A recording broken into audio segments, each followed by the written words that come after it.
Good afternoon, and it is lunchtime, and my sister Susan Smith and I have decided to do a Facebook Live quick video of how to make homemade Southern biscuits. We have had a lot of people in the past ask us how to do them, and they're super simple. And speaking for my sister and for myself, we have taught other people how to do it, but during this time of quarantine, we thought we have nothing else better to do than to make you a video on how to make biscuits. So starting with your ingredients, the first thing you're going to want is you're going to want to use white lily flour. White lily flour is just something that's been passed down in my family as a product that we've always used. You're going to want to make sure that you use a self-rising flour. That's very important because that's what's going to make your biscuits rise. We're not adding any baking powder or baking soda to this to make it rise. So that factor in there is what's going to make your biscuits nice, light, and fluffy. We also like white lily flour because it's just a finer grain of a flour. However, if you cannot find white lily flour, like me in Pennsylvania, I can't find it up here. When I go home to South Carolina, I get it when I'm there. I get like 5 or 6 bags. I bring it home with me. But if you can't find white lily flour where you live, make sure that you get like a self-rising flour and sift it, because that's going to give you a lighter grain of a flour, and ultimately it's going to make your biscuits lighter and fluffier. The other ingredient that you're going to need is some sort of a shortening. I use Crisco. Whatever works for you, you're going to need a shortening and a big spoon to kind of get a heaping tablespoon of this, and I'll show you in a moment.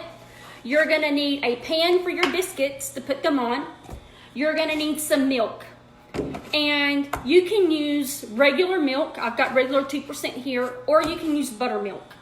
I tend to use regular milk because it's just what I always have on hand. You're going to want something to cut your biscuits with. I have this little tool that I like to use, but you can use the bottom of a glass, anything that you think is going to give you a nice round solid biscuit, but you're going to want to have it out because your hands are going to be messy, and so the less you're moving around your kitchen, the less mess you're going to make. So you're going to want something to cut those biscuits with. And I've got a little bit of salt. I'm just going to add just a small pinch of salt to my biscuit dough. You don't have to do this. Some people think by adding just a little pinch of salt, it just gives it that little extra oomph of flavor. So I have that here. So these are the ingredients that you're going to want out to get started. So the first thing I'm going to do is I'm going to measure you 2 cups of flour, self-rising flour. Now, I don't normally measure.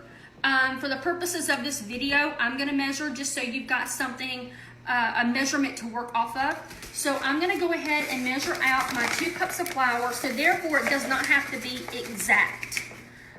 But, you know, kind of close to it. This is a 1/2 cup. So I'm going to dip this in here a couple of times to get my flour out for you. And you can see I'm not being very precise. Biscuits is something that we always love in our family. It's something, it's a tradition. My kids love homemade biscuits, especially with gravy. So I'm going to go ahead and put my flour in my bowl like this. The next thing I'm going to do, I'm going to leave my flour out because you're going to need it again in a few moments. The next thing I'm going to do is I'm going to take my shortening and I'm going to get a nice heaping tablespoon. Now, not like your liquid measuring tablespoons, but like a big regular stirring spoon like this. And I'm just going to kind of get me a scoop here about like so. And I eyeball this. This is just really going to give you a binding agent for your biscuits. It's going to kind of help hold them together. It's also going to give you, it's going to help your biscuits brown, and it's going to give it like a flakier texture. So I'm just going to put that in here. And the next thing that I do is I kind of work my Crisco in. I just kind of cut it. You can use this with a fork. You can do it with a spoon. You know, whatever works. But I just kind of cut it in there just so it's not so, not like a big glob. I kind of clean my spoon off. Your hands are going to get messy in this process, just to let you know. So I kind of got this all cut up in there like so. You can kind of see it's not globby at all. It's just kind of in there. So I work that in. And the next thing I'm going to do is I'm going to use my spoon, and in the middle of my bowl, I'm going to make what we like to call a well. Think about a well in the ground. You're going to make like a little hole in the center, like so. Okay, all the way down to the bottom of your bowl. And you're going to fill your well up with milk. Now, when I'm filling it up with milk, I kind of fill it to the top of my well. That kind of gives me an idea of about how much milk I'm going to need. Now, I don't measure my milk. You're going to go off of consistency. So I'm going to begin to kind of work my flour into my well with my hands, okay? So it's going to get messy, but you're just going to kind of gradually work that flour in from the outside to the inside, just like this. And you're just going to kind of turn it over. You're not kneading it. Keep in mind, you're not kneading this. You're just kind of stirring it a little bit with your hands. And I'm going to clean them off a couple of times like so, just so I can kind of make sure that my flour and my Crisco and my milk is getting all worked in there really good. So once I've got that in there, and that's pretty perfect right there. You're going to want a consistency about like this. You're going to want it to hold together. You don't want it too runny, but you don't want it real thick and not enough in there for your flour. If you want to add a little bit more milk, you know you can if you feel like you need to. You can work just a little bit more milk in there. But, and I'm going to add just a little bit more to mine, I think, because I just like mine a little bit more moist than that. So, the next thing that you're going to want to do is you're going to take a handful of flour and you're going to sprinkle it on your counter like that. You know, think about making a pie crust. This is just going to give you something so your dough doesn't stick. And you're going to turn your dough out. Just like that. Onto your counter. And the next thing that you're going to do is you're going to kind of get your dough together. And I like to just kind of roll it, just to kind of get each side covered with a little bit of flour so it's not so sticky. And I just work it, and I don't really knead it a lot, because the more you knead your dough, the harder it's going to be. It's going to make ultimately a hard product, so you don't want to over knead it.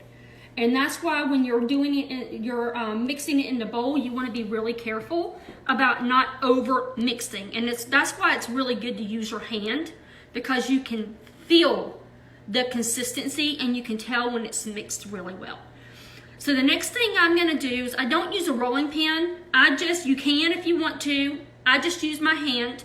They're already messy anyway. So I just go ahead and pat out my dough. And I just kind of try to get a pat from the inside out so I can make sure it's getting level. And I pat it to about 1/4 inch or so. You don't want them too thick. You want to kind of be as consistent as you can so they cook evenly. So then the next thing I do is, if I need a little extra flour, I'll get a little extra. But I put my cup, take your cup or your whatever tool you're using to cut your biscuits. You put a little bit in your flour because that helps the dough to not stick to it. And you're just going to begin to cut out your biscuits just like this. And I just kind of go around. I do one in the center. And then I'm going to take it and put it on my pan. Just like that. And they should be about this size. They should look about like that. One of the things my mom always prided herself in was a nice, thin, light biscuit. She thought there was nothing better than that. So, you're going to pick them up. You're going to put them on there. And then the next thing you're going to do is with your extra dough, don't waste it. That's too good stuff there to waste. You're going to kind of pull some more flour, take your dough, kind of work it back into a ball just a little bit. But again, being careful not to over knead it. You're just going to knead it a little bit just to kind of get it incorporated together again. Flip it over so you've got like a little bit more of a flatter surface to work off of. and then pat it out again. Just like that. And cut you out a few more biscuits. All right, and another thing that I'll do sometimes, and my kids like this part, is that I'll take my last little bitty bit of dough and I will just kind of mush it together, and I'll make my little final mound biscuits, a little one. Just like that, because I don't like to waste it. And I'll pat it out. It's not always as pretty as the others, but my kids like that one. They're like, I want the mound biscuit. So anyway, so I make it like that, and then I put it on here. The next thing you're gonna want, and I totally forgot this, guys, at the beginning, is that you need to preheat your oven to 500 degrees. I totally forgot to tell you that. Have your oven preheating to 500 degrees so that when you put your biscuits in, they're gonna be ready to cook. So you're gonna go ahead and put your biscuits in the oven. I'm gonna go ahead and put mine in my oven like this. And they are gonna cook until they're nice and brown on the top. Usually about 15 minutes or so, depending on your oven. Just keep an eye on them. I like to turn my light on and I'll keep an eye on it. But I've made some biscuits for you. And these are a few that I've already made, and they're nice and hot. And I know my hands are a mess. But you're gonna open it like this. And they're gonna open just like so. And they're gonna look like that on the inside, nice and soft. And you're gonna add some butter to it, and they are oh so good. I hope you enjoyed the video. Thank you for tuning in. Have a great afternoon, everyone.